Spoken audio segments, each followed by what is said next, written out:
Well, African health experts have expressed concern that the incoming administration in the U.S. could spell doom for health programs on the African continent.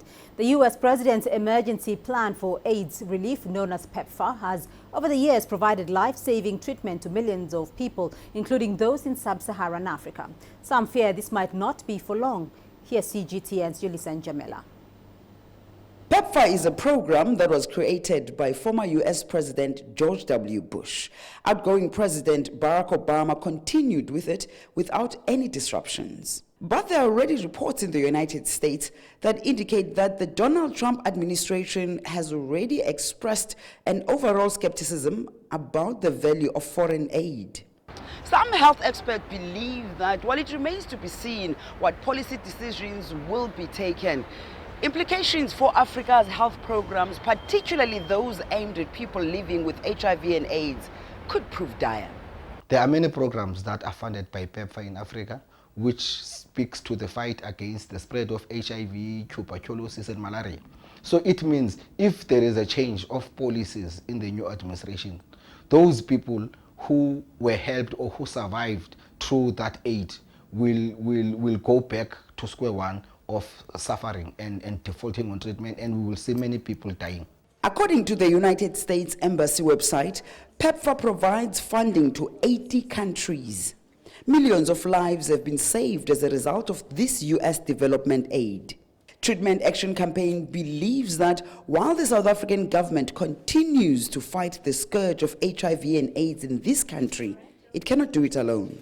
Our governments on their own, with our legal resources, we won't be able to fight the spread of HIV and AIDS on our own, as well as making sure that there is access to treatment for all. That's why our governments, like for instance in South Africa, there is one of the contributing factors that the South Africa is one of the leading countries with regards to the number of people on ARVs. It is because of the support from PEPFAR and other development agencies. So it means if they pull off or they reduce the contribution, it means there are many people who were dependent on that support who are going to suffer. Yawa has called on other activists to join hands in highlighting these issues. If in any struggle, in any fight, if you think that going alone you're gonna achieve victory, then you're wasting your time. That's how we fought apartheid in South Africa. There was international support against apartheid. So by mobilizing support, organizing more people to speak with one voice, it puts more pressure. Because when we are united and we speak with one voice, our voice has more weight. But if we speak with one voice, that voice doesn't hold any weight. So that's why we are saying, in order for us as people of the world to be able to fight against these evils, we need to be united. Yawa says they will continue to highlight this issue, hoping that the incoming U.S. administration will in fact increase PEPFAR funding instead of possibly reducing it or scrapping it. South Africa's health department officials were not available to comment. Yolisa and Njamela, CGTN, Cape Town, South Africa.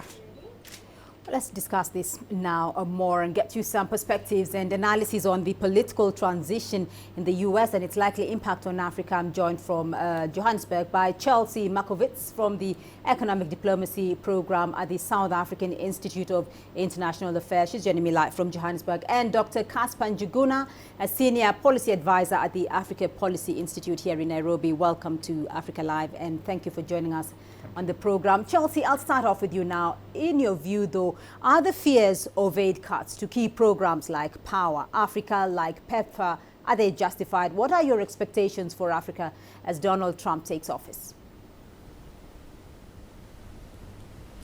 Well, I think the fears are justified. There is a lot of uncertainty in terms of what Trump will do. And if we look at the approach that he takes to foreign affairs, it's very transactional and short term. So it looks at what will America get from this in the short term. So with a lot of these programs like PEPFAR, like YALI, the answer to that, in his opinion, would probably be not much. So there is concern there. He wouldn't necessarily look at the long-term prospects for the continent with the largest population, the largest growing population, having stability and economic growth on this continent, and how this is important for the world. However, on the other hand, there is bipartisan support in Congress for aid to Africa, and there has been for a while.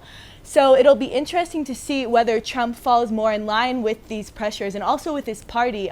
Rex Tillerson, his prospective Secretary of State nominee, also said that he supported PEPFAR. So I think it's really anyone's guess at this point. Well, Dr. Njuguna, though, from the little that is already known on Trump's policies on Africa, particularly, you know, the 4-page questions that were sent to the U.S. State Department there, can you draw any positives so far? That's hard, but there are maybe 2 positives.